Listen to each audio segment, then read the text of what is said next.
Good evening, everyone, and welcome to this month's special Road to Ignite session, organized by IEEE Let's Talk, held physically for the first time, featuring one of our most aspiring and proud product of University of Moratuwa, Mr. Imal Kalutotage.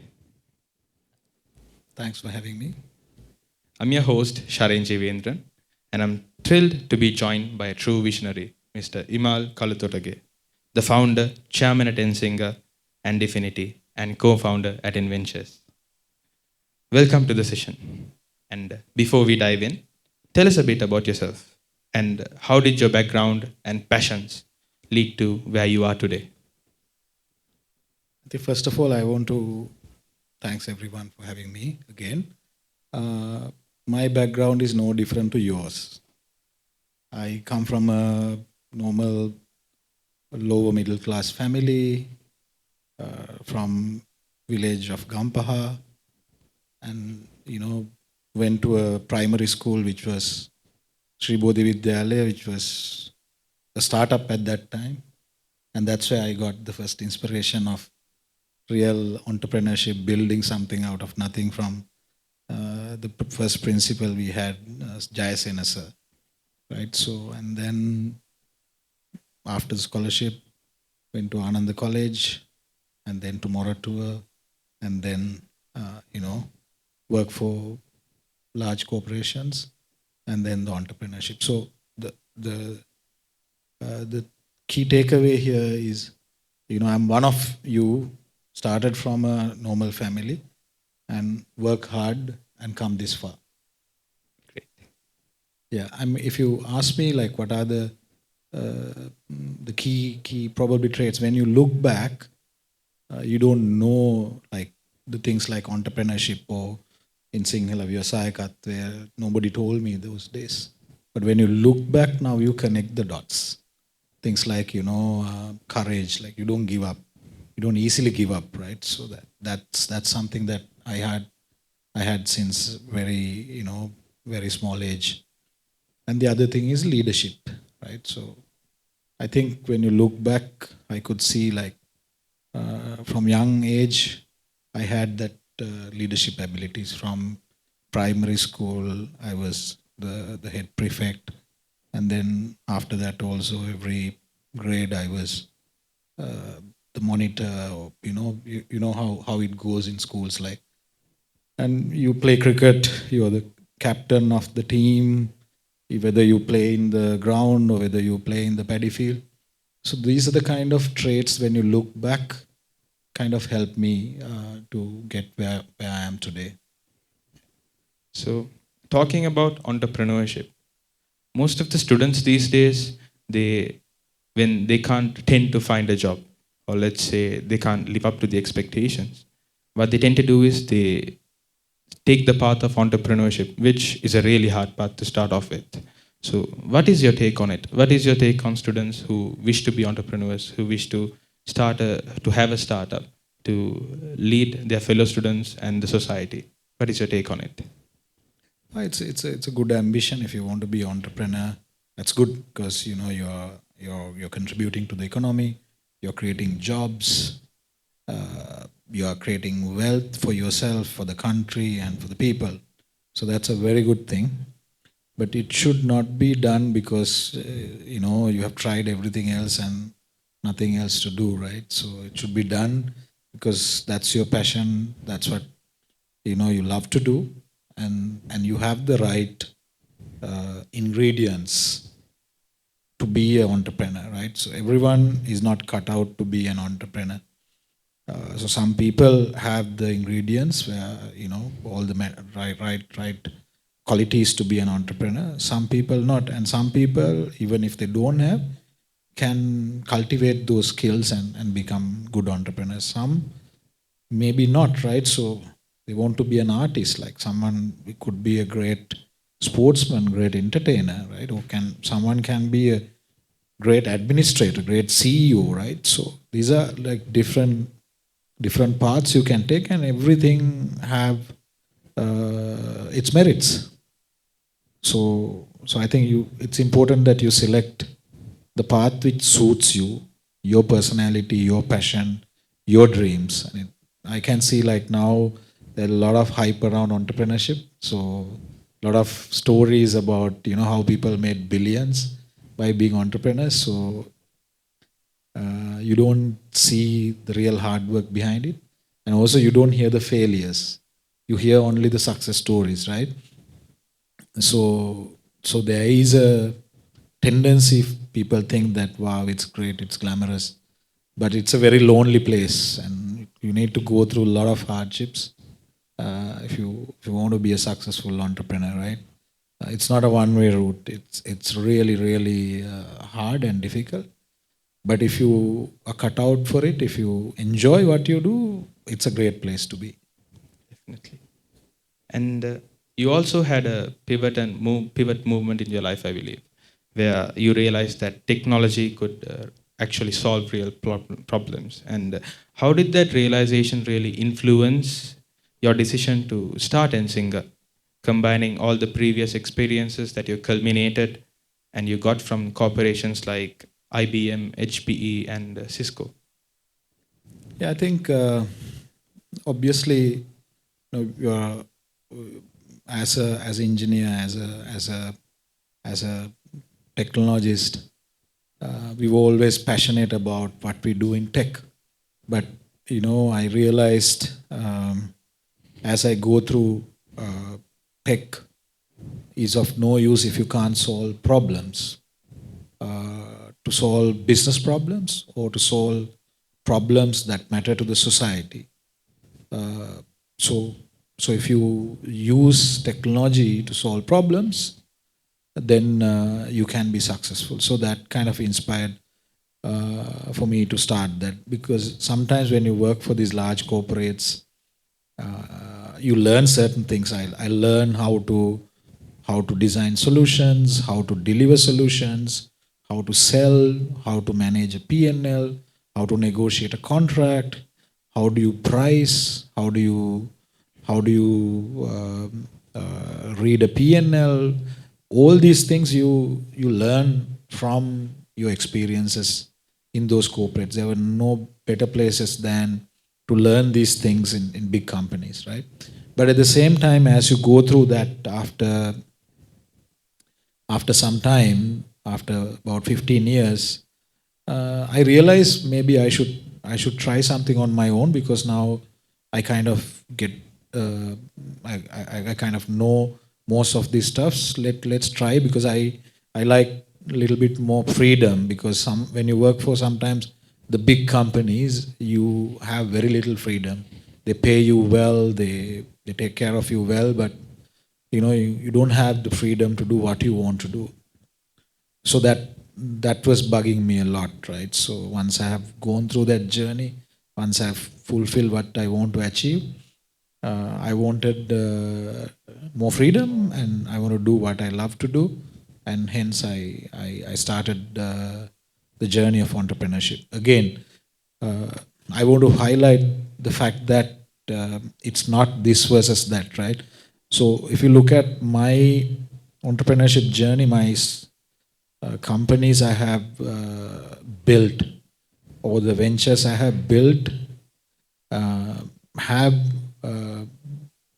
better percentage of success, I would say, because I had that experience working 15 years in the industry, in the region, different companies, different cultures, in different disciplines like engineering to sales to business development to business management, right? So because of that, I had a better, lower risk of failing when I started my entrepreneurship, right? But like, let's say if someone starts without any experience in the industry, then they have a higher risk of failure. It doesn't mean that you can't be, but you have a higher risk of failure because your knowledge is less, how the business is done, your contacts are less, your network is smaller, probably your capital, your ability to raise money is hard.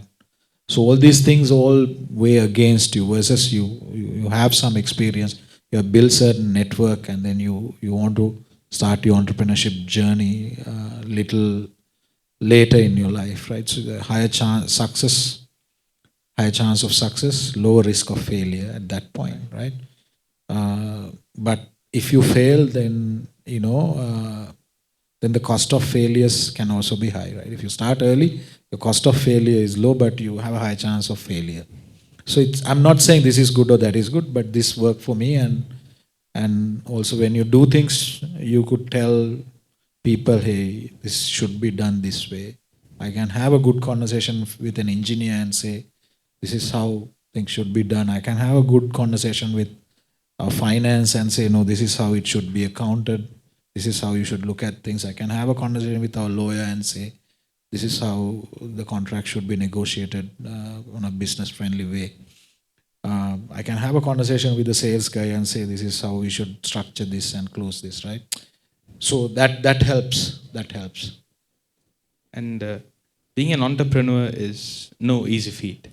So even if you have the technical knowledge, the ability to connect to people, not many of the students these days or people in the industry and society know how exactly to lead them.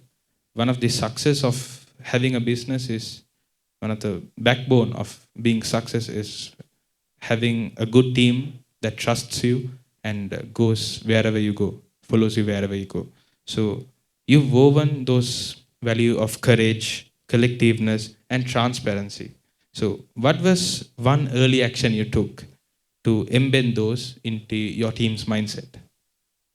I think to look at entrepreneurship, it's a team game, right? So you can be an innovator and you can innovate technologies that you can do individual brilliant guys I've seen, like great innovators. But then you need to commercialize that innovation, make it a business out of it. Then I think you need to be a good leader, because it's a team game. It's a team sport. So you need to play sports. You need to play a team game to be a leader, right? So you need to know how to lead a team. So that's important. It's all about team, because you can't do it alone. Maybe you can start alone, but you need a team to grow, right? So even if you want to be entrepreneur, you want to raise funds, investors might like, okay, he's a brilliant guy, brilliant entrepreneur, but does he have the team? Can he lead a team, right? So if you have that, that's a great combination. So you can't substitute that, right? So it's important that, at your age, you should also, be team players. I can see, like, a lot of people nowadays spend a lot of time on your mobile phones, your internet, and all that. You spend less time making connections, making friends. You probably you have more friends on internet than real, right? So spend time with real friends, play sport, play team activities, right? You may not be a sports guy, maybe you play a band, right? But it's a team activity, right? Or you may hike, or you learn how to be with a team, influence people, inspire them. Like, you're a leader, you're an entrepreneur, you need to inspire your team to buy into your idea, and you need to communicate to them. So it's, if you can't inspire them to believe, then it's difficult, because as an entrepreneur, especially on a startup, you don't have enough capital. You don't have a brand name. You believe on the vision. So you need to get your team to believe in the vision and you, and they will support. Right? If they don't believe, then they don't support you and they will leave you. So that's the end of the story, right? So it's important that you be a team player and you know how to play the team game and how to inspire people. And that's a very, very important part of being a good entrepreneur, good leader. Definitely. And in 2013, you launched 𝐒𝐴𝐻 with the tagline "Engineered for Humanity." And how do you ensure that philosophy translates into day-to-day work and culture at 𝐿SINGA? It's a good one. Of course, the meaning of engineered for humanity, I think it carries a lot of meanings. Literally, it means use engineering and technology to solve problems which will move the humanity forward, right? So that's what it means. You can use technology to move humanity forward by solving problems which matters to the society, by solving problems which can improve the performance of industries, right? So for that, you need to be courageous to relentlessly pursue those, problem solving, because you want to serve humanity using engineering solutions. That's one aspect of it. And the other aspect of it, you do good things to your people around you, to your customers, your society, the humanity aspect of it, right? So giving back. So that needs to cover, but sometimes it's difficult to balance both. Now, for example, you can say, okay, you engineer for humanity. You have someone at your company who doesn't perform, who's a kind of, it's a germ to the company. How do you deal with it, right? So no place for underperformance, right? Because if it's due to personal reasons, if it's due to humanitarian reasons, can consider. But some people try to hide behind the tagline of humanity, and not working, not performing is not on, because there are hundreds of people out there looking for opportunities, right? And so we need to be mindful of that. So it's a great thing to continue to do, but also sometimes it's difficult. But we'll continue to do that, because as a company that we believe in our vision and mission, where we use engineering solutions, technology to move the humanity forward. That's what it means. And reflecting on a decade of growth, could you tell us a key moment that stood out as a breakthrough, a milestone for 𝐸𝐴𝐶𝐸, and why did it matter so much? I think, so obviously we're starting the 𝐸𝐴𝐶𝐸 is a key milestone. After that, in the first 5 years of that journey, mostly we build a software platform, which is a data platform to improve efficiency, productivity, quality, lead times of manufacturers, apparel manufacturers. We built that company, we scaled it, and then 2019 it was acquired by Singapore Temasek-backed company. So that was one of the pivotal moments in our career, and also not only for us as entrepreneurs and also engineers in that company, everyone connected to 𝐸𝐴𝐶𝐸 innovation, but also it was a pivotal moment of the startup history of Sri Lanka. Startup to exit in 5 years, giving investors return, making a lot of people around that rich, and that gave us immense pleasure and recognition. No one knew 𝐸𝐴𝐶𝐸 until then, and then everyone was talking about where the hell these guys were, right? Because we were not going after publicity, we were not entrepreneurs on LinkedIn or on social media. And then people started taking notice of us. Then after that, we got the due recognition and the due publicity.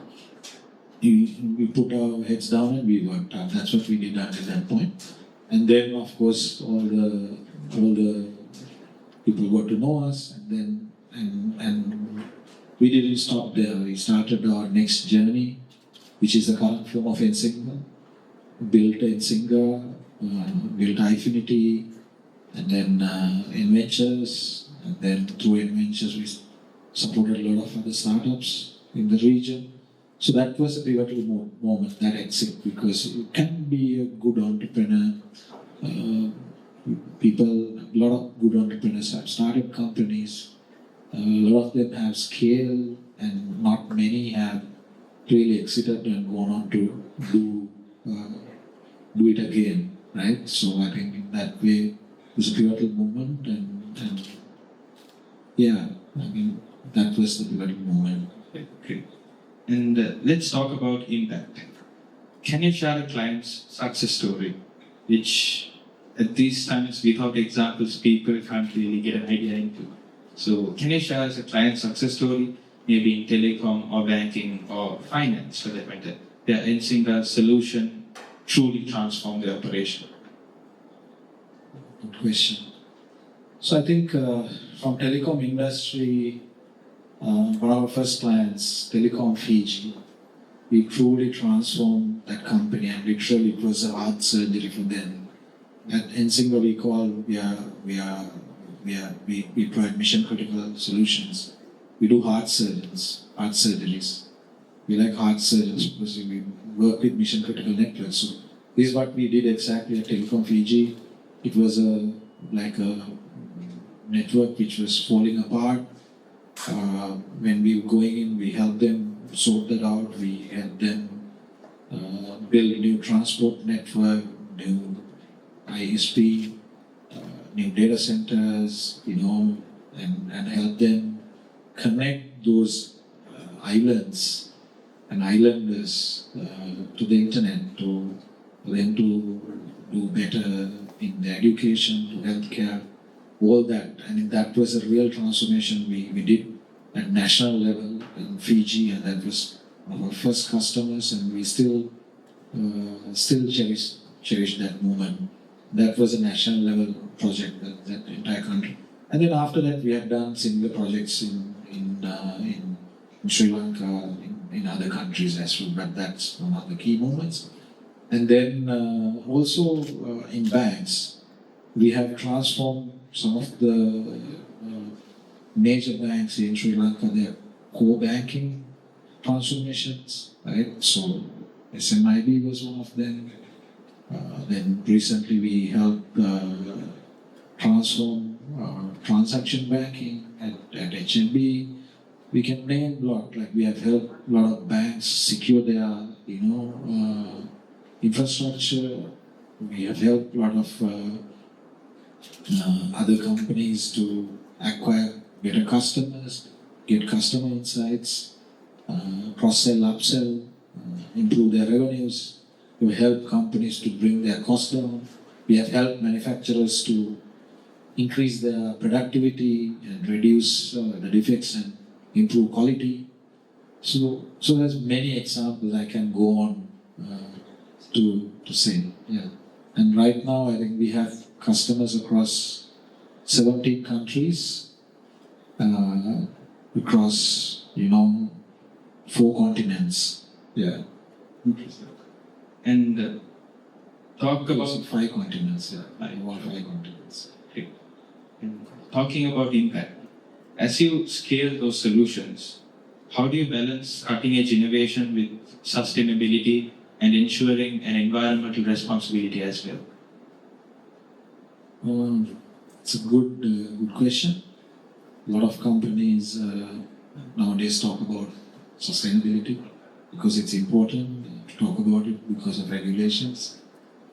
People call that greenwashing, so I don't want to be in that category. As a tech company, we help when we design solutions, we make sure solutions are sustainable, they're energy efficient, and we help telcos, banks, and governments to digitize. So when you digitize, you save a lot of papers, right? So that helps prevent the environment because you use a lot of papers, you cut a lot of trees, right?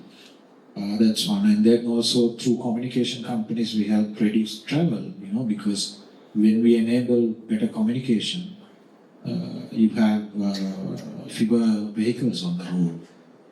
You can do virtual meetings, and we enable those technologies.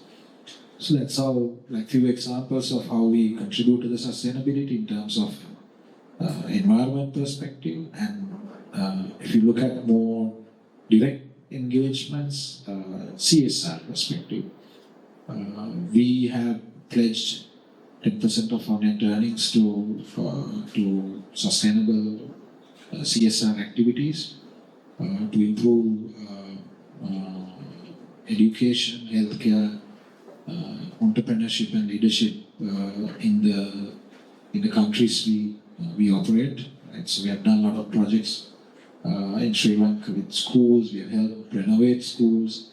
We have helped the healthcare providers to operate smoothly, and how people their sweat, their efforts, and also we have spent money on those activities.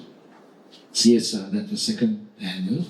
Third angle, personally, I help a lot of mentoring and helping entrepreneurs. And also, I love environment. I work a lot with agricultural initiatives.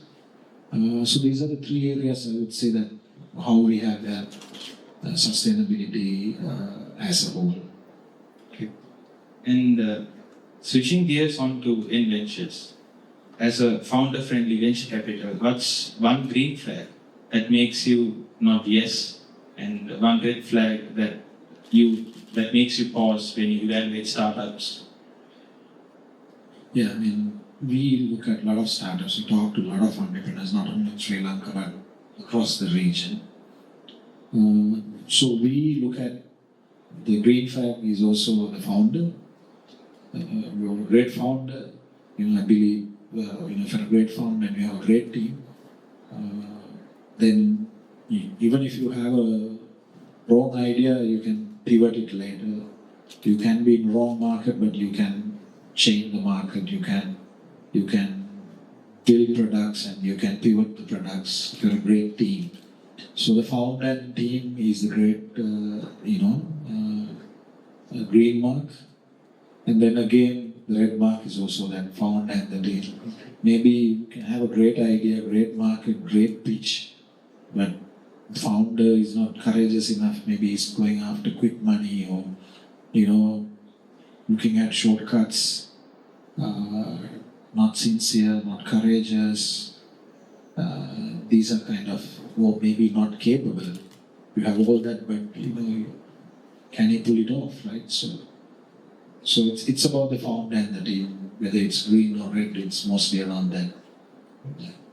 And also talking about entrepreneurship again, what do you suggest for this new up and coming students? Because entrepreneurship in itself is no easy feat, but it can be accomplished with enough effort and dedication and time.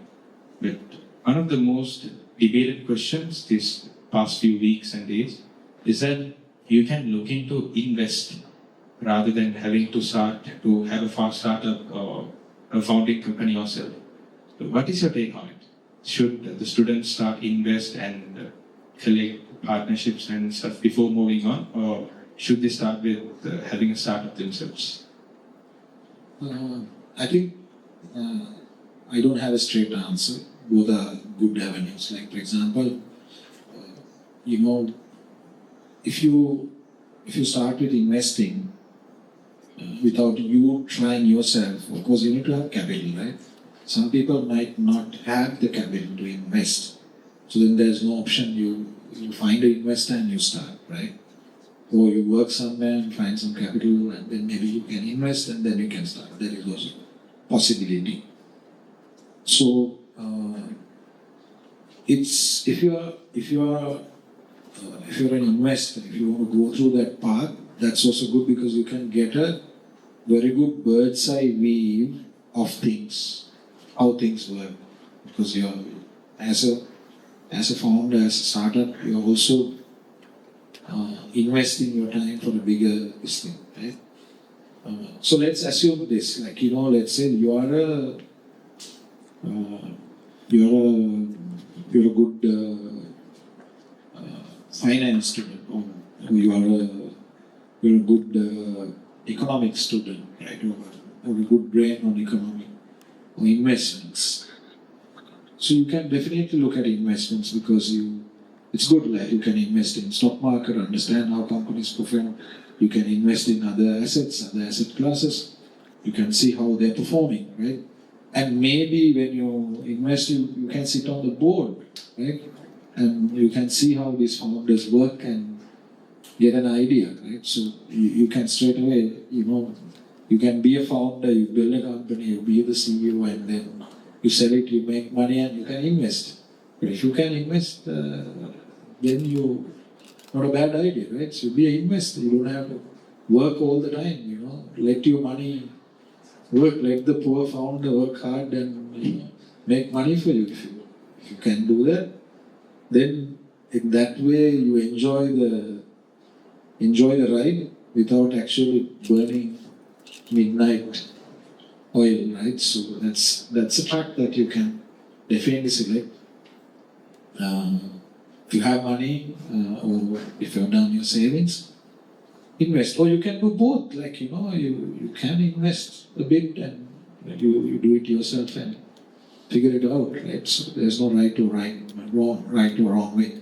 But you can feel like, hey, I'm not a people's person. I'm not a business person. I'm not an entrepreneur. But I want to enjoy that. Then you can look at that route. Like I've told some people, like I've worked with a lot of very good people who are coming from finance, legal, commercial backgrounds. They probably don't have to be a founder or the CEO. They can probably directly represent a board as contributing to the finance side, the legal side. Right? There are different ways, different paths, so many paths you can take. So ask yourself, what's the purpose in your life? Who are you? Right? So some people get the kicks out of building something, but that's hard. That's very, very hard, very, very difficult. Some people don't want to work too hard. They make smart decisions, make investment, and maybe you do the right investment. You don't have to work. Let the founders work and make money for you. The companies work, make money for you, and do that. That's also good, right? Yeah. Okay. And talking about entrepreneurs again, so not only having the dedication and the time to invest in it it matters, but also surrounding yourself with the people with the same mission. One of the things that I've come to experience myself in these past few years is that the people you connect to shape your ideas, shape your mind, shape how you move. They influence your decision and your day-to-day life. So how do you believe that connecting and being in such a group elevates or rather upscales your idea altogether? So what is your take on it? I think it's in life you always have to be with people who are better than you, or equally good as you, right? Then that pushes you to be better. Yes. And also be with people who are positive in energy. Positive doesn't mean that they agree always to you, but positive energy, because negative energy can drain you. There's no place for negative energy. Like you can have fights and all that, but for a good reason, right? But not to keep grudges and all that. So be around and being in positive environments and also good people makes you better. And it has happened to me, and again, I've been lucky to be around good people. Like I've seen great leaders in my early stage of my career. Tony Peterson, Peter 𝐕𝐸𝐺. So they're great leaders, great missionaries, and been lucky to be around them. And then a lot of people have helped me. And even today, there are a lot of good people around me. My team, my family, my friends. So they all help me to be better and to keep me on a positive note, right? So it helps, not only in business, not only in education. Maybe you need to also keep your fitness, your mental health, have a little bit of fun, You need to unwind. So for that you need to be around people who are good, people who are better, people who are always giving you positive energy. Right? So that's a very important thing. And moving on to the technical area, you've had an eye out and you've also talked about Sri Lanka's potential as a cybersecurity hub. What practical steps should our universities, governments, and industry should take to build and retain that talent? Cybersecurity is something that I think gonna have a lot of demand, no matter what, because more and more things become digital, more and more data gonna stay on cloud, whether either public or private. Your assets are becoming more digital, even currencies are becoming digital, right? So you need to secure those. So cybersecurity is very, very important. And then with AI coming in, the attacks becoming very, very sophisticated. And even a young kid now with proper AI tools can hack a bank, right? So it's scary, right? So there's a lot of opportunities for cybersecurity. And Sri Lanka, we went through 30 years of war and a lot of crisis, and we have seen like the physical security threats every day as a country, right? So then we know how to protect ourselves. We know how we have the background of people from people who are here in South to people here in North. They've seen the war, and now the warfare is cyber. So, but the strategies and the activities are similar.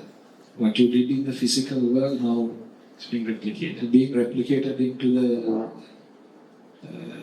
virtual world, right? So I think our people have seen the physical security and aspects more than any other nation, and at least on the very few nations have gone through that kind of things, right? So I think naturally now we have to apply that, train that knowledge, get that knowledge into the cyber, and that can be a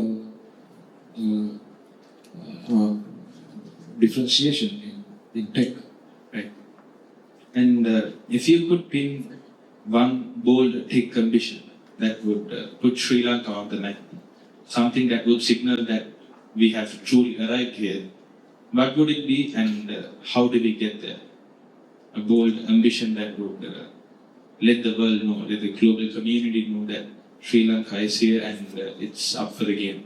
So what ambition, one idea would be that would put it there on the map?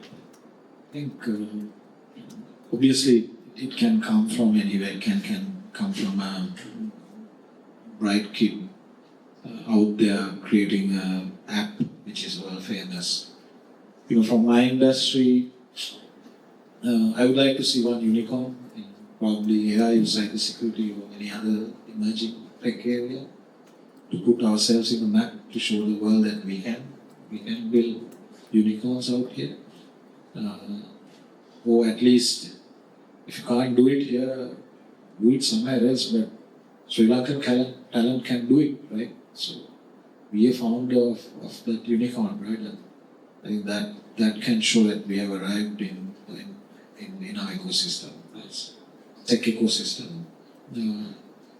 Or we can put ourselves probably in the ecosystem, probably most digitally advanced nation.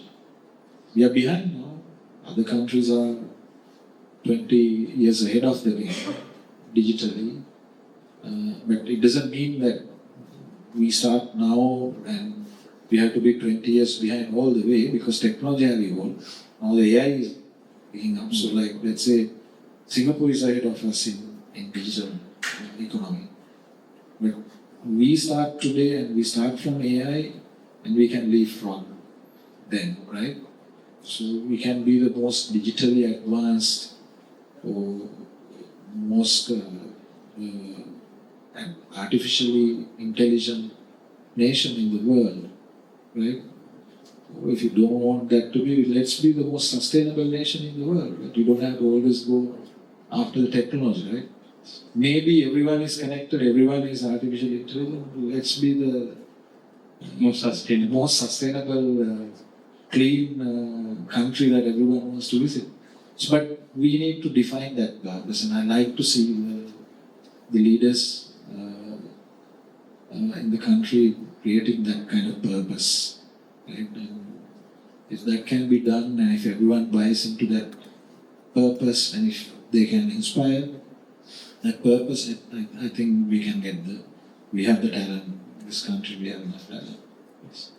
And also, as one of the most growing tech communities around Asia, Sri Lanka has also been put on the global map, saying that the students, the IT tech enthusiasts are one of the most up and coming people around the world.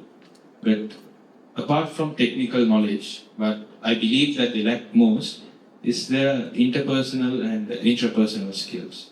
So how do you communicate people? How do you connect to people? Where do you find those opportunities? How long does it take for you to build such skills? And what are the opportunities that you look forward to? So what do you say for those students who are really eager but are introverts? So the community right now, as we see, is an introverted community but wishing to thrive. So what do you have for those students who wish to connect, wish to look for a better place, wish to look for a outer approach, a global outreach sort of mindset? What do you have for the students? Good. There's different definition for introvert and extrovert. People think introvert is people who don't talk much. And extrovert is people who go out and talk. Right?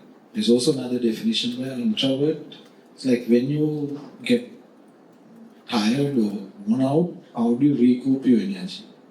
You can be a person who goes all out and be with friends, but when you are tired, when you are crushed, you want to stay alone to recoup energy. That's it. Introvert. Some people, when they are crushed, they want to go out and party with people, and that's how they are extrovert. Right? That's one model. He may be a person who's not talking much in normal terms, but when he wants to recoup energy, he goes out. It can be again. The more common notion is like, okay, people goes out, extroverts. People who look into that are introverts. So I think it's a difficult one for being introvert to be extrovert. I think best thing is to be yourself, right? So be yourself and do what is right for you. But communication is important. Being with people is important. Do it in your own way. Be yourself. Be comfortable. Like let's say you are an introvert and don't like to associate with people, but then you're going to associate with the mobile phone to communicate with others. I don't know, maybe you use LinkedIn and AI tools to communicate, build your network. That's one way. Or maybe you can develop your mind because you look through yourself and through yourself you look outside. That's what Buddha said, right? Connecting to the universe through you. And if we all develop our minds, if we can connect with the universe and if we can tap into our wisdom, which we carry millions of years, you can probably do innovation which no one else think, right? Sometimes you keep talking to people and keep chatting, you don't have enough time to think. You think like those days, all these philosophers, they came up with new ideas being with themselves. And now we don't have time to be with ourselves, right? We run a rat race and, we lose the original ideas. We, as human beings, we have our wisdom. So how do you tap into that wisdom? You can be with yourself and you can be a great thinker. And then you work with a great leader to get that thinking outside, right? That also can be done now. So if imagine a great thinker and a great leader gets together. A great thinker can be a great leader, that is also good, right? It's a rare combination, but you can be a great thinker, but you can have a good leader. And then that combination you can. So it's the combination, I would say be yourself, right? So don't be uncomfortable. Everyone is different, but you will have your own space. But be committed to whatever you do, right? So that's the thing, there's no shortcuts. So I hope I didn't give a direct answer, but that's how I think. Yeah. And let's pause to see if our audience have any personal questions for Mr. Imal. Anything that you've been curious about, or from his career to his daily morning routines? So how can recent graduates or interns can stand out themselves in a competitive landscape? I think, first of all, how you become a graduate, because not everyone can be a graduate. In Sri Lanka, it's very difficult, right? Probably 10% of people go to university now. In our time, it was like 5%. Now what, 10%? You're probably one of 10% of the people. Why you become a graduate? Because you did probably well compared to others in your school days, in your education, and also you wanted to do more. You don't stop. You want to go further, right? Why? Because you are passionate. And if other people put more time on their, you have put more time on your studies than others. That's why you become a graduate, and you're already one in office. Now, top 10%. So some people, after they come into work, they think, I'm a graduate from this university, that university, I had this result, I have first class, and you think now everything needs to come because you're a graduate. So that's what some people think. But you forget that how come you become that person up to that, because you work hard. Now the real test starts. Now again level playing field. At work, in your education, in our education system mostly, it tests your IQ. Right? Your IQ is tested mostly. But now when you come to work, you need to pick other skills. Your IQ needs to be improved. You need to continuously learn. And your EQ and SQ also need to improve. Social intelligence, emotional intelligence, all this needs to improve. Because you work with people. So for that you need to put in effort. Especially if you're coming, first 5 years you need to work harder than before. And establish yourself. Be the best in what you do. And then let other people take notice of you. You will never be needed to apply for a job once you make a name for yourself, the job. So don't think about money, just put your head down, work hard, and then make a name for yourself. And you will see some people have not done as well as you in schools, but they thrive in this thing because they start work. They start putting more effort when they come to work. And maybe you think you have worked hard enough, now you can relax, and this people will they'll take over. But if you continue to put the same effort you have put in, and also be conscious that there is emotional intelligence and social intelligence that you didn't learn consciously in your education.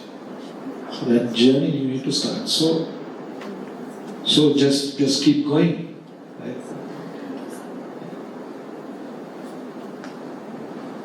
Sir? I have a question. To be a entrepreneur, we have some skills. First of all, we have to identify what kind of vacuum in the industry, and then what kind of skills should I acquire. Then third question is how to acquire capital to make that industry. Like First question, what kind of skills? What kind of vacuum in the industry. Okay. So obviously, there is always vacuum for good people who are hardworking and willing to put the right efforts. I see a lot of people who want quick results and quick instant gratification because you all are used to mobile phones a lot because you press a button, something comes out, right? doesn't comes out fast, you get you get disappointed, right? So it's a long game. So you need to be committed. So the committed people there is, I can say things like, oh, you do cybersecurity and you do AI. There's demand. Nowadays, like cloud computing, these are the tech demands. But we are looking for character.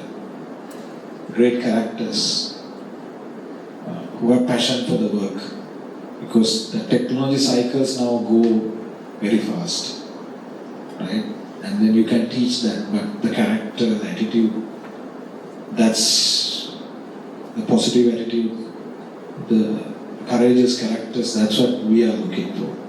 But the short answer, okay, cyber, AI, cloud, this is where I see the demand, skill set. But for all good characters, whether you are coming from maybe civil engineering background, you're willing to learn and you have the right character, I can put him in a cloud computing job and he can be the best cloud engineer in 1 or 2 years. We have seen that kind of examples. So I'm looking for the character. What's the second question?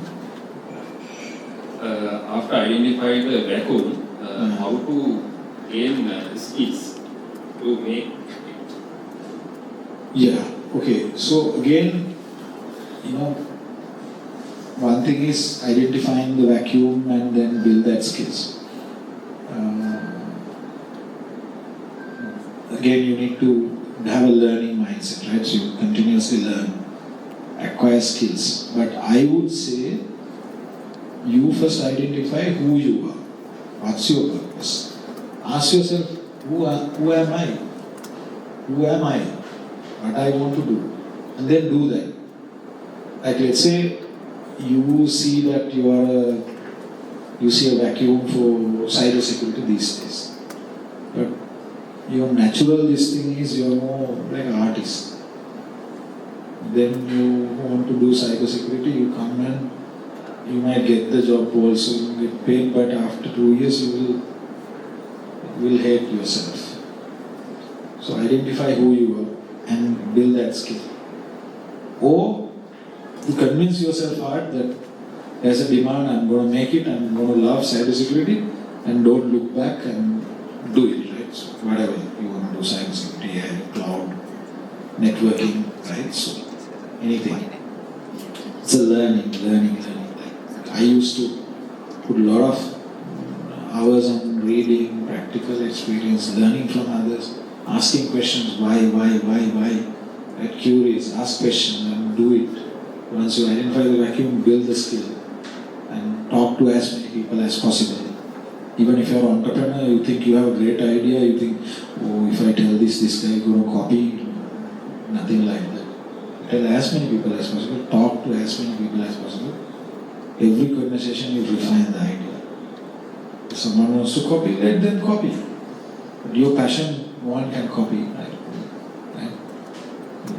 Because next day you're going to do it in a different way, right? Can't be copied. Passion can't be copied. So once you see the vacuum, you put in effort and learn and identify. Or you understand who you are and find what is good for you and then be yourself. What's the third question? How to make capital to invest? Capital. So of course, when I come out, I didn't have capital.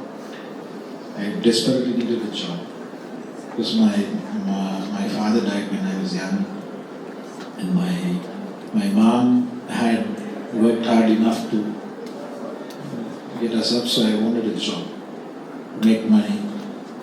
So you make money and you get, you go to a job and then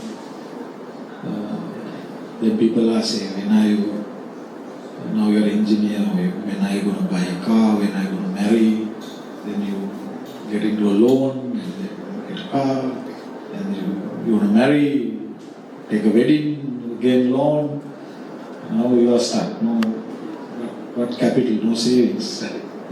So then you want to build a house, again loans, no capital. You go on that cycle for 10, 15 years. Then finally got some savings and then now I started. Right? But again, the answer is, but if you have a great idea, you can find investors. You can pitch your idea to people who have money. And again, I said like there's some investors, they don't want to work hard. Maybe they have money because they have inherited a lot. Maybe they have worked hard and they have made their money. Now they don't want to work hard. They want to find someone like you who want to work hard. So they give you the money and you take that capital from them. And you save and if you're bold enough, you have a lot of properties, maybe sell one of them and find capital. But I don't advise that. If you're really convinced, do that because then it's your skin in the game, right?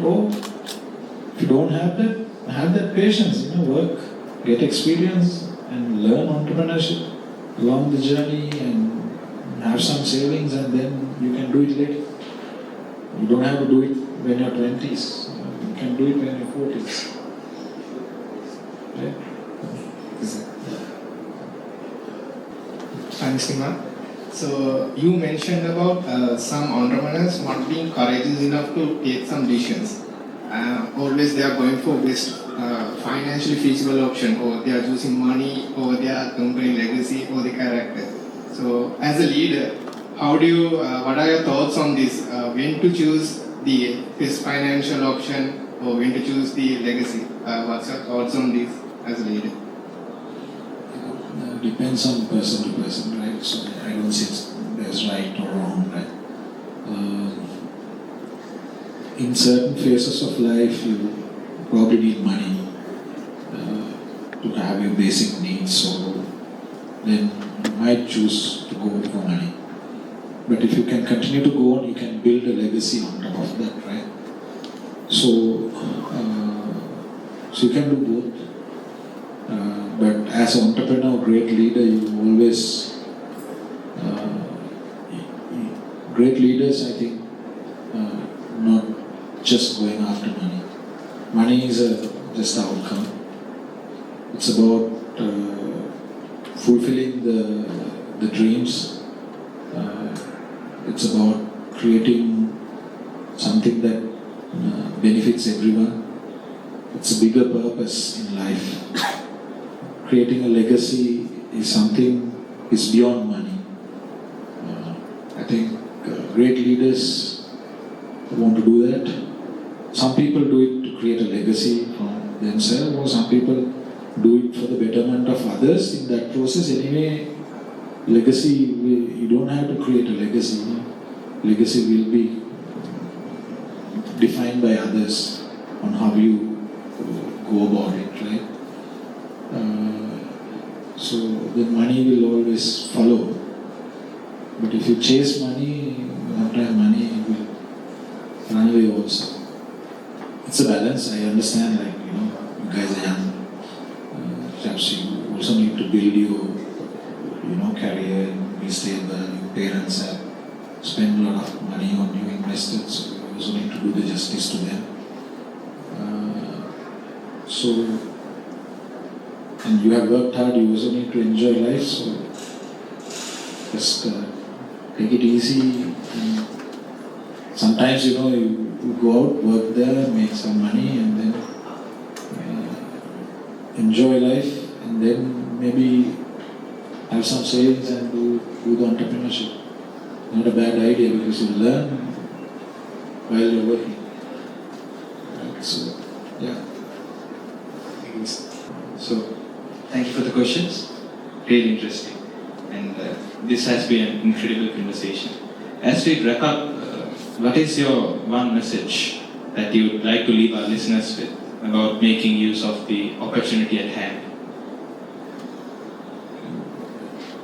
So opportunity is something when you're prepared to take it, then the opportunity comes, right? So I think I would leave towards if you have to be courageous, that's the main thing. You don't give up when you want to go for something, just go for it. Never give up, right? That has worked for me. You never give up. The other thing is the leadership. So be a student of leadership. You read about always AI, cyber security, all this news, right?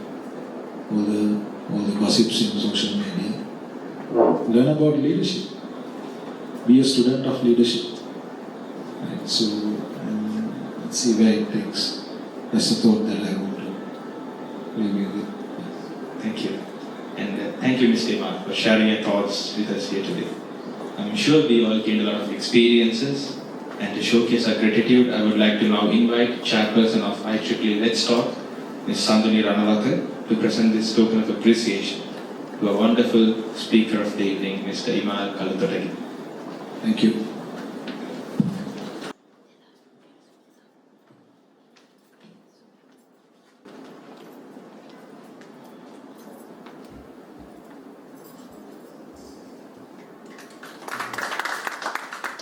Thank you, Sandhini. And once again, thank you, Mr. Imal, for sharing your journey and insights. And a very good thank you to our listeners for joining this Road to Ignite session and kept it engaging throughout. Looking forward for more interesting sessions like this. Thank you. Thank you.